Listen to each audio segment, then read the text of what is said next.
Welcome, Carm Capriato, the Service Aftermarkets podcast pioneer with the gold standard of aftermarket business podcasts. Join me for Aftermarket Insights as we advance the aftermarket. And as always, know that you'll learn just one thing. Find us on your favorite podcast listening app and remarkableresults.biz or on my YouTube channel.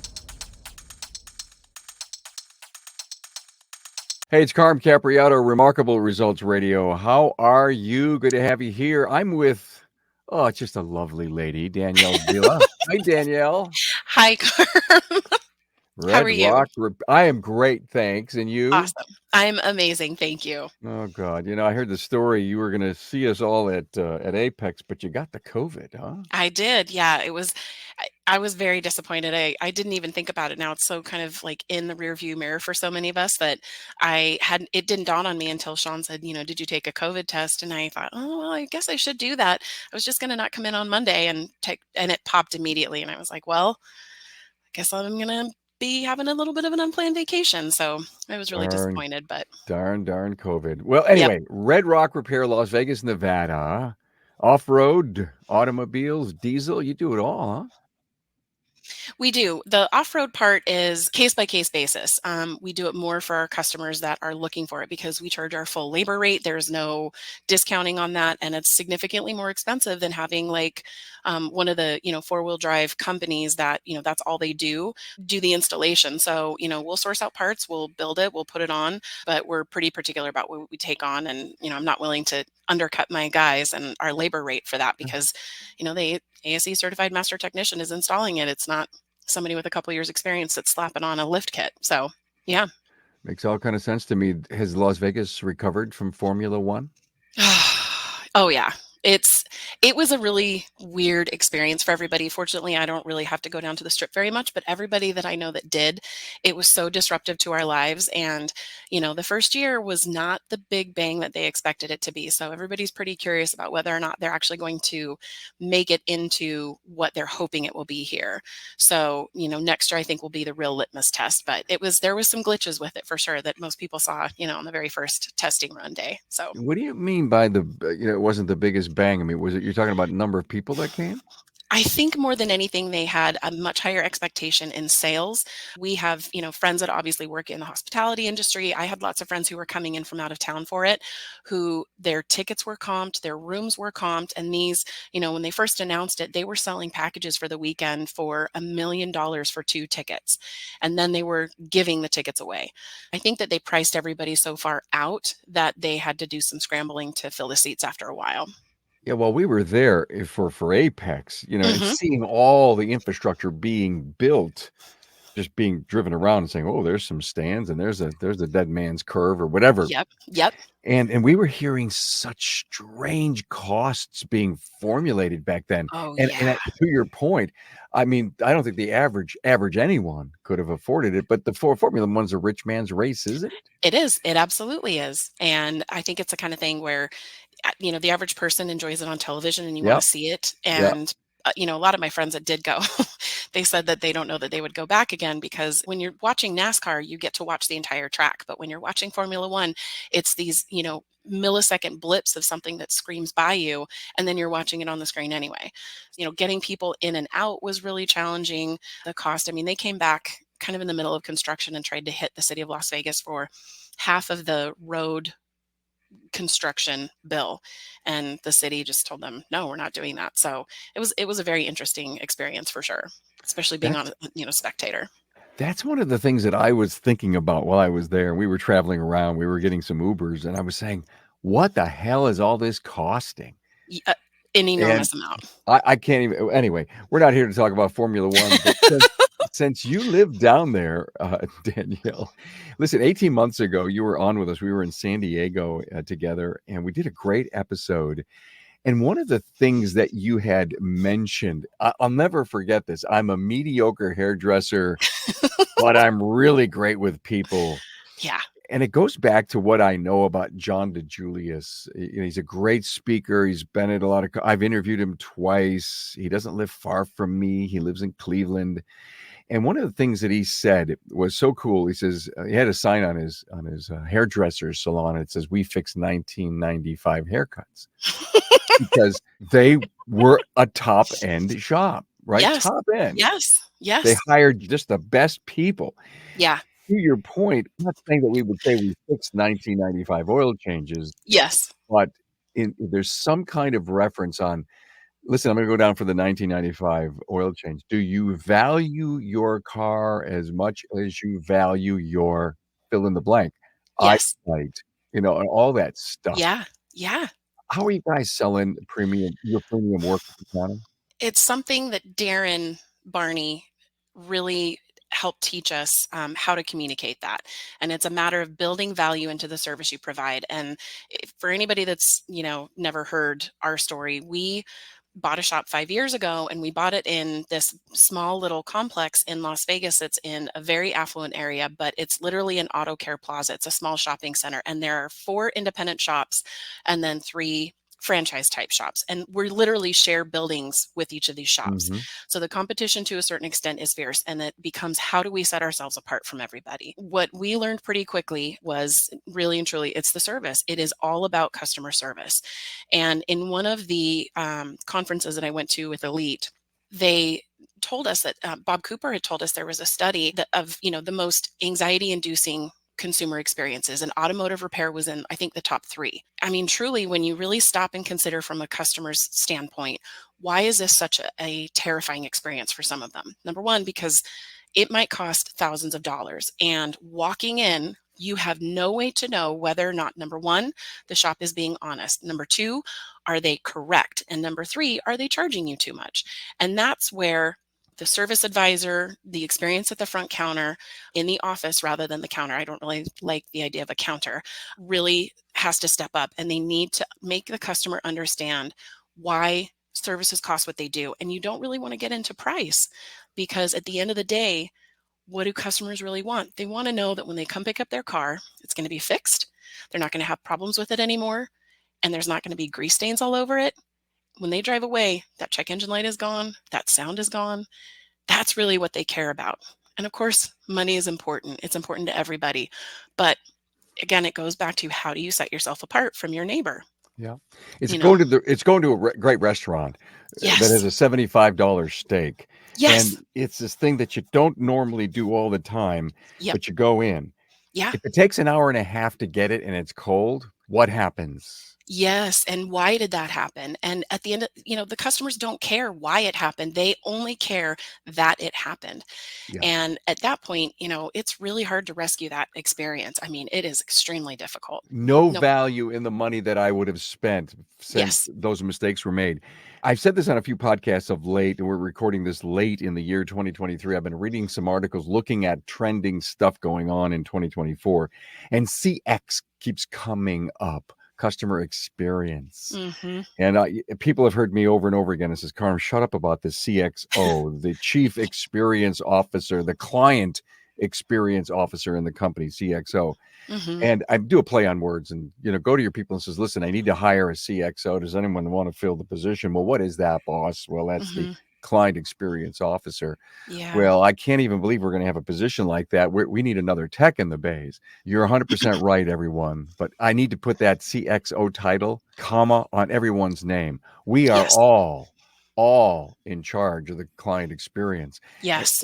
But just of recent, someone was talking about, if you've got the trust, the price doesn't matter. Exactly.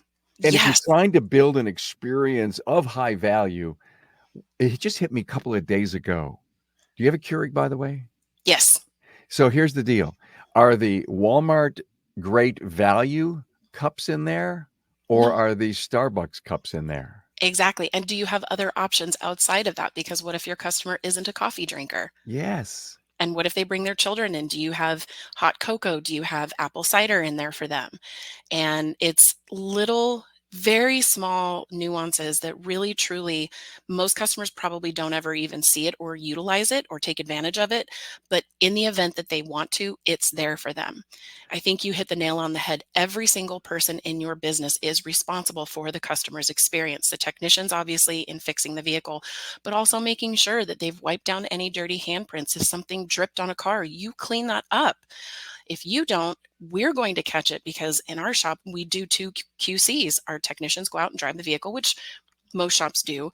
But we have somebody else looking at it and driving it who didn't touch the vehicle, who isn't a technician, who is looking at those things to make sure that something didn't get overlooked. And it's extremely, extremely rare. I mean, just 2 days ago, we had a customer with a vehicle that we were working on. It came in with a severe runnability, drivability issue, high mileage vehicle. We made some repairs to it. The technicians put 20 miles on it in between running testing and making repairs. The issue never arose again. I took it out. I didn't get out of the parking lot and the check engine light came on. Mm. So had we not done that, the customer would have come to pick it up and had a terrible experience after spending $2,000 on repairs, that the problem it was brought in with is still present. And, long story short, we determined that it's an intermittent issue, but couldn't be avoided. We didn't necessarily do anything wrong, but we avoided that uncomfortable phone call and we were on the offense rather than the defense. And that to me is invaluable. And you can't catch everything. Sometimes you just can't help it, but it's just that one little extra step that takes 5 to 10 minutes out of somebody else's day to really ensure that the customer, we didn't leave a car seat in the car. We didn't leave a dirty handprint in there. The technician didn't leave a tool in the vehicle. If you went to Apex 2023, then you realize the incredible commitment that Apex has to the service professional, shop owner, technician, and service advisor. Joe's Garage is your place to hang out with 10 working bays and real live working conditions. Also, the best tech companies, from tools and repair to management software, had their latest and greatest on display and demonstrated for you. You also attended technical and business management training with the industry's best and brightest trainers, coaches, and teachers. Work is underway to make next year's Apex 2024 have even more product demos, trending training, marketing, and social media support to help you grow your career, sales, and profits. Remember, if you earn your living in the service aftermarket, then Apex is the expo for you. Continue listening, and we'll bring you the latest from Apex 2024. Save the date, November 5th through the 7th, 2024.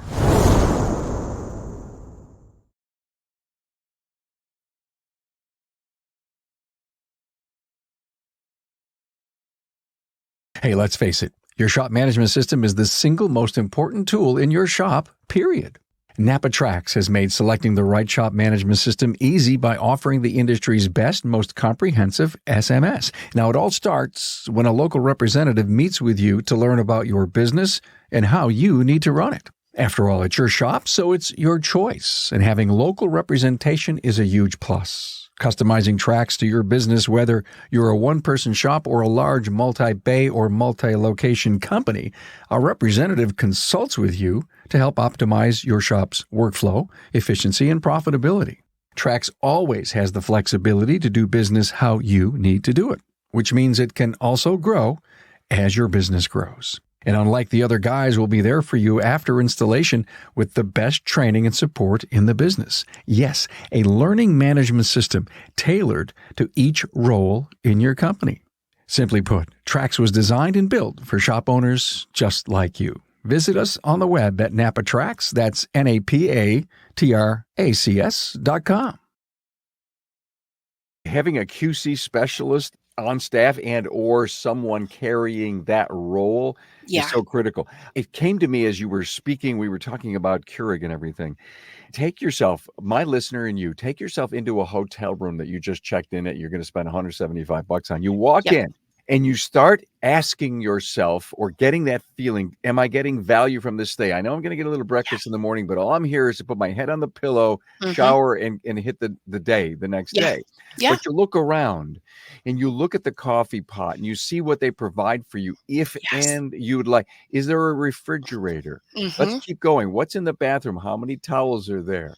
Are the sheets clean? Yes. Oh, yes. There are so many little things that you may never utilize. Yeah. Is there a refrigerator, right? Yes. Are there plugs near the lamps where I sleep so I can plug in my phone? Yes. These are the little things you may never use, but you expect. And I think when we took over our business 5.5 years ago, the labor rate, the door rate, I think was I want to say it was $115 an hour. Our door rate now for general repair is $185. Our diesel rate is $215. And how do our customers that came to the previous shop owner 5 years ago, how do we help them understand why the price has gone up? Everybody knows inflation, but our door rate was $180 6 months ago. And it really is about having a stellar warranty. It has to do with a very different customer experience. I mean, I think if you've been in this industry for a really long time, and, there's so many former technicians that are now shop owners, that if you haven't been in a different industry, you may not have much perspective on how the general public tends to view the industry. I mean, most of the time they think of smelly shops, dirty technicians, dirty people coming in, touching their car, and they leave kind of just with a little bit of the ick factor. They feel better because their car's fixed, but you need to elevate your services. The game is changing, and we all know the technician shortage. How do you draw those good technicians in? I don't care what anybody says. Pay is first. It's pay, and then it is culture, because you can have the best culture, but if somebody can't afford to pay their bills and can't live a good life, they're not going to work for you. But if you want to be on the same level as those companies, those shops that are able to charge that really high labor rate, how can you elevate your service so that you can compete with them? What do they Mhm. do differently that you guys don't do?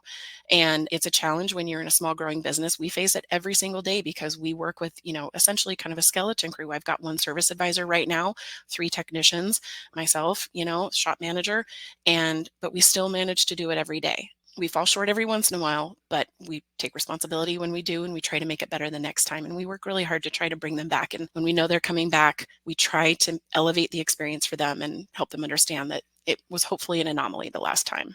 Can I coin something you just said? Yes. The ick factor. I'm sure that's been coined a long time ago. It's a very, Gen Z, Gen Alpha thing, but it's a very real thing. And I think, what we'd kind of discussed before starting recording, the whole idea of women in the industry, women in the business. I think women are a little bit more attuned to the ick factor. And I think that that's Yep. one of the reasons women tend to be so intimidated coming into a shop. Like we talked about during our first podcast together when you interviewed me, I don't really want my people at the front wearing shop shirts. I don't want them wearing the same shirts the technicians do. Number one, I think it invites customers to think that the person working at the front is a technician. And I need them to understand this person at the front is here to represent you to our technicians. They're there for you. The technicians are here obviously for the business, but they're here for your car.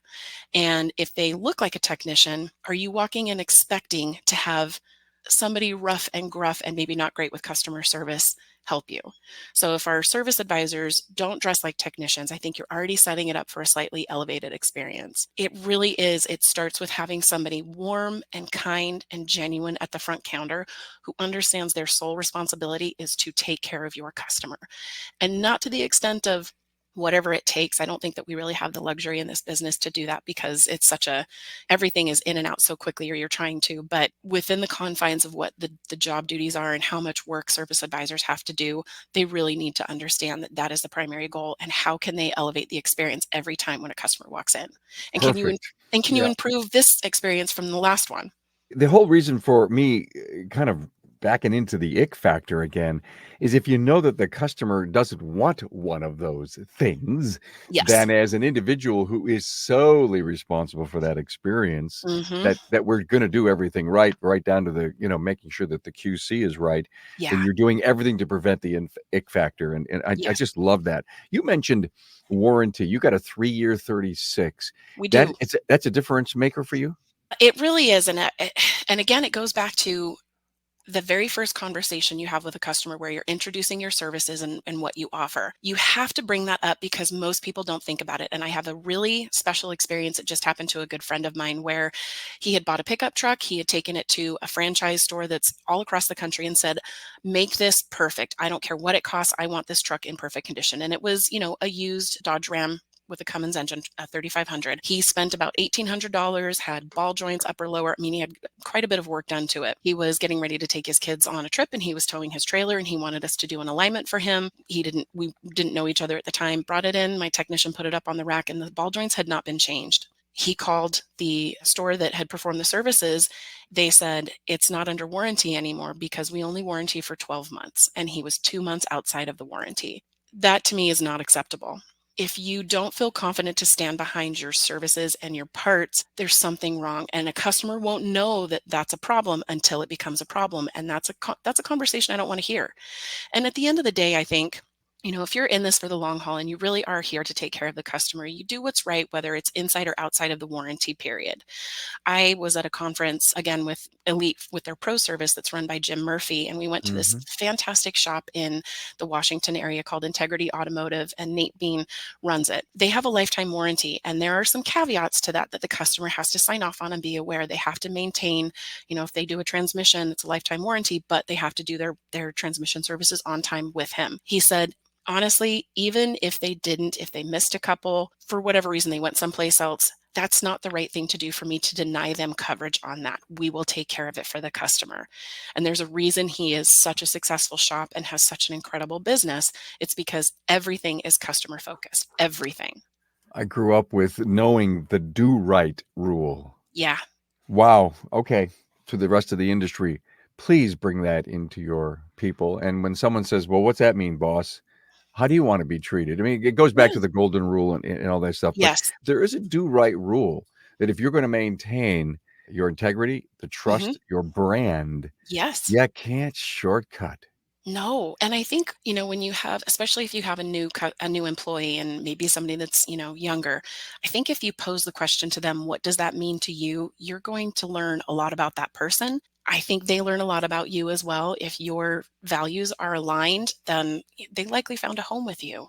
Any ladies that work for you in the business right now? Not at the moment. We are in the process of filling our assistant position. We always called our previous girl, Lena, that worked for us in that position, our girl Friday, because she would do everything: answer phones, schedule appointments, QC cars, pick up parts, take customers back and forth if we needed that. And what I realized was she was the sweetest human being you would ever meet. When somebody called and she picked up the phone, they were instantly disarmed because she was so incredibly lovely to talk to on the phone. And I get it a lot when I'm answering the phone.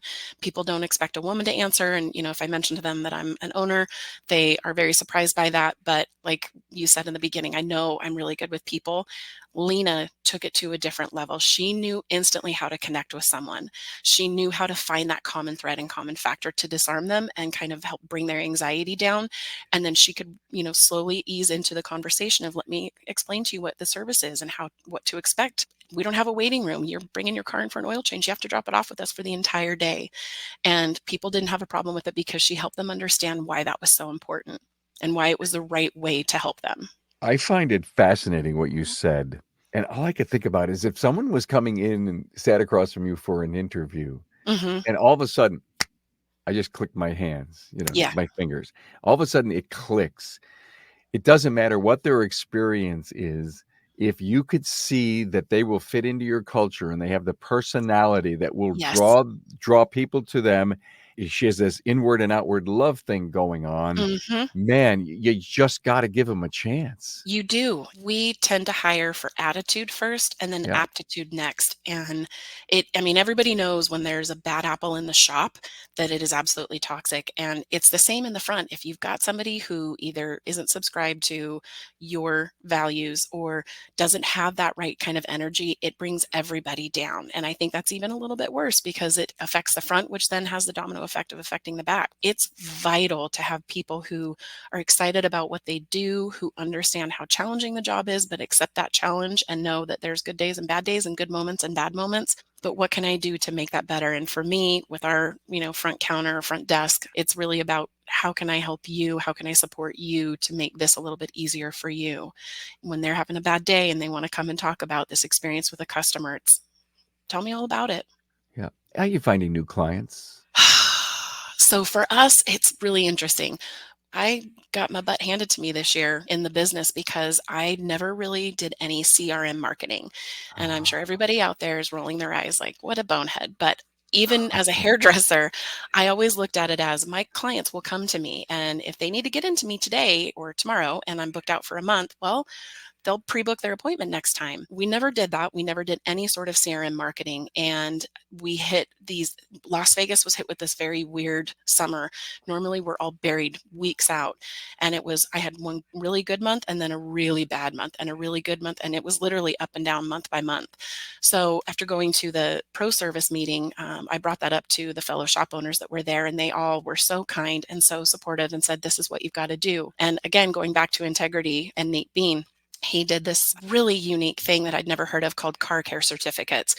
And at the end of the close of every month, he has one of his people that work at the front. He actually has a full-time shop assistant who she goes through and she prints out certificates that literally look like it's not a handwritten, but it's a printed letter with the bottom looks like a gift certificate, and they get a certain percentage back for every single visit that they have. So if they came in last month and spent $2,000, whatever the percentage is, they would get back, and they could use it. It's direct cash. They can use it in conjunction with any other discount. They can gift it to a friend. It doesn't matter. It's just a sign of appreciation and a thank you. And you're not discounting full services. You're not creating coupons. It's a thank you for coming in. We can't wait to see you back again. And please remember to bring this because we want to make sure we apply your coupon, your certificate. We started doing that, and the response was absolutely incredible. Mm. We started building out our CRM platform. And again, we have customers coming into us for maintenance. And what we've really found is Las Vegas is challenging because it's such a transient market. So we really have to focus on both the CRM and bringing people back in, but also making sure that we have lots of new customers. So we usually don't have a problem with that. It is truly all web-based for us. We have a great marketing company with somebody who is actually in our pro service group, and he built out a new website for us, and they do all of our SEM through, the search engine marketing. Yeah, And it SEO. is amazing. Oh, Yes. And it's amazing. I mean, we've seen such a huge impact with our business and our call volume. And again, it's about finding the right customers. And we just have had such a great experience with it. So we're really excited. The new year is going to be a great year. yeah. CRM, I think, is going to be another really. We're doing a lot of stuff on CRM. We've just done an episode, and we're going to have to do a follow-up part 2 on best practices. Yeah. Glad to hear what you say. I mean, here it is. You've got the great ideas on how to market, but the Yeah. tool, the engine behind all of that is the CRM engine. Yes. And we've always tried to help customers understand the value of maintenance. And, it's easier to schedule maintenance than it is to schedule a breakdown. But if you're not helping the customer and reminding them of that, you're not doing your job properly. And a fellow shop owner, Carrie and Steve, up in Puyallup, Washington, at 15th Street Automotive, she used to work for a doctor's office and dentist office, and she has toothbrushes with their information printed on it, just like you'd get at the dentist, sitting up in a cup holder at the front to remind customers, just like you maintain your teeth, you need to maintain your car.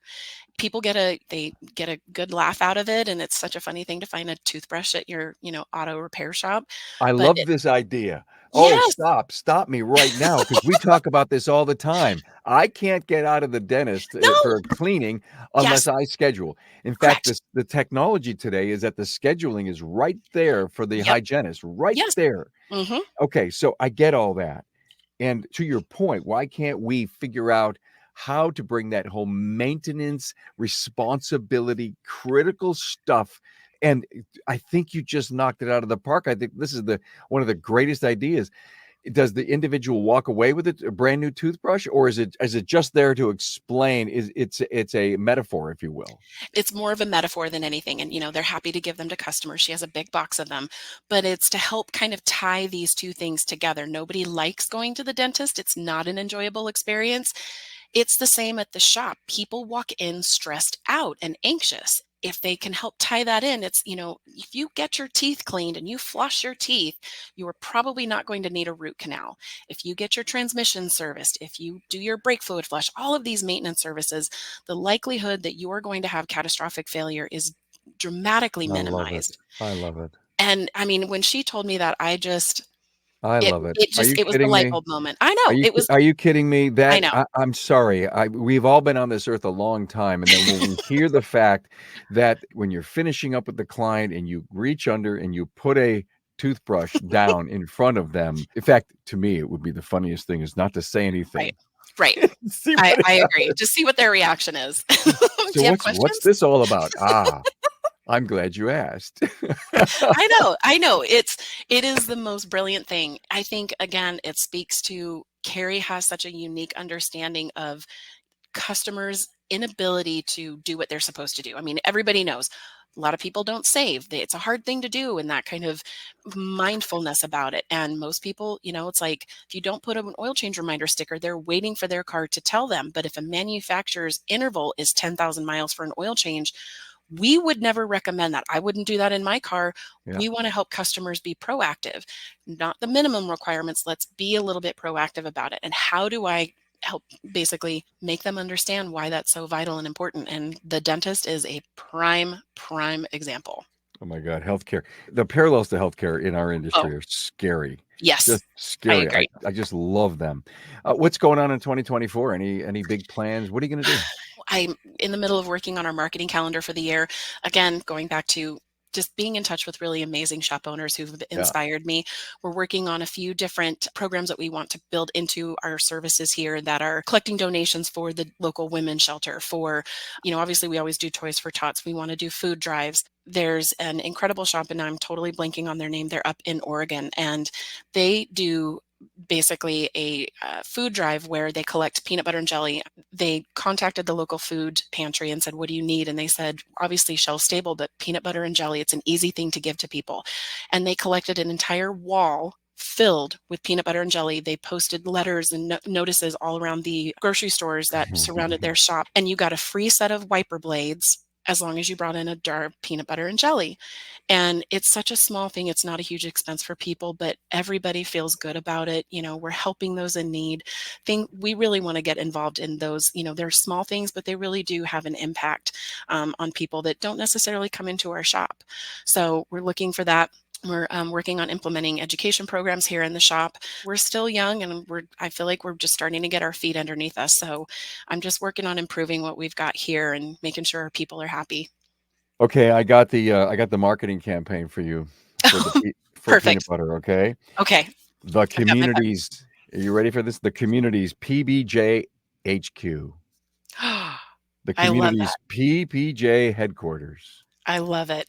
That's the tagline, and, of course, get your picture going with, your favorite PPJ thing, and then explain underneath it, but, "Is this the community's PBJ headquarters?" "Yes, it is. Come on Why, in." yep. And, when Carrie, they did a food drive for, leading up to Christmas, and she said every time their service advisors were getting off the phone, don't forget, bring in, a can of food for our food drive, and we'll give you, whatever, $5 off your service, Yeah. whatever it was. And they had so much food, and they had such an enormous donation for their local food pantry. And people want to help. I think people a lot of times just don't know, first of all, that, every little bit helps, but they also don't know how to get involved. And maybe people don't have time to go and volunteer at the shelter, but to bring in a food Wow. item Yeah, when they get their car fixed. what I'm thinking about it, it doesn't matter what the car count is a day, just Yeah. pick a number. Say there's 10, 12, 15, Yeah. 20. Yep. And you ask yourself, wow, with that number of exposure of people coming in, how can I reach out to the community that we can say we get 50% players? And so Hmm. say we can get 10 of something, 10 PBJs, 10 Yes. cans, Yep. 10 toys, whatever they are. Yep. And you go out and you realize that you may not be the magnet where all these new people are going to come in, but you Hmm. never know. Somebody's looking at your Facebook post and say, Yeah. you know what? I go by there every day. I've never stopped in. And it's Yeah. a reason to come by because they want to help the community, help the fundraising issue. Right. Thank you for bringing that up because it's this time of the year. Listen, we're recording this Yeah. just before the holidays, and everybody gets a little, emotional and open and caring, but it should continue for the rest of the year. It should. And when I reached out to our local food bank to kind of get a gauge of when would be beneficial to them, they said the holiday season is the time that they don't struggle as much to bring in food. But for us here, we have a normal 9-month school calendar. So summertime kids are typically home. And they said it's when the kids are home during the summertime and, if they're low income, their families don't necessarily have food, so they may not have lunch that day. For us, we're going to do this more in the spring where we're collecting the donations because that's when they need it the most. Their shelves are most empty during the spring and summer months because people are mindful of, during the holidays that lots of people are going without. It's during the summer people don't typically really think about it. So, there's so many opportunities to do something for your community, and it oftentimes doesn't cost you anything for the shop, but it feels a little vapid to say, it's good PR, but it is good PR. And if your customers or new customers are seeing your involvement within the community, they instantly have a little bit more trust in you because you care. You Yeah. care about the community at large. So you're going to care about them. So if you had a choice right now, would you leave your little automotive group, your commercial area that you're in with 4 or 5 other people and go solo? That's a loaded question that I would I don't know that I could answer quickly other than if we could, we would, but the area that we're in, the master plan community, our little parking lot is the only part of it that is zoned for automotive repair. If we could go somewhere else and stay within this community and, within a mile or two of it, we would in a heartbeat. It would be worth every penny. We can't. And so if we leave, we're going to have a different demographic that likely would need, different marketing, for I instance. see. I see. It's Darren, that was the very first conversation because our rent is exorbitant here. And Darren Barney, the first thing was, we've got to figure this out. We got to get you out of there. And, when he came down and visited us the first time when he was here for SEMA, when he started coaching Yeah. us, Yeah. he was very surprised by it. It's a challenging parking lot, but our customers, the convenience, they really love the convenience. So I don't know that we would. We might end up having a second location. That's kind of a sort of far off goal, but right now I'm not ready. It's a lovely place. I so enjoy this. I mean, I could sit back and just listen to you talk all the time. I feel the same way about you, Carm. Oh, well, I don't say a whole hell of a lot here, but thank you for carrying my conversation. Oh my! I'm just so lucky to have met you 18 months ago in San Diego, and then having you back on. I mean, I think we covered some great topics, great takeaways here in this episode. Danielle Vila, thank you for so much for being here. Red Rock Repair, Las Vegas, Nevada. Thanks, man. Thanks, Carm.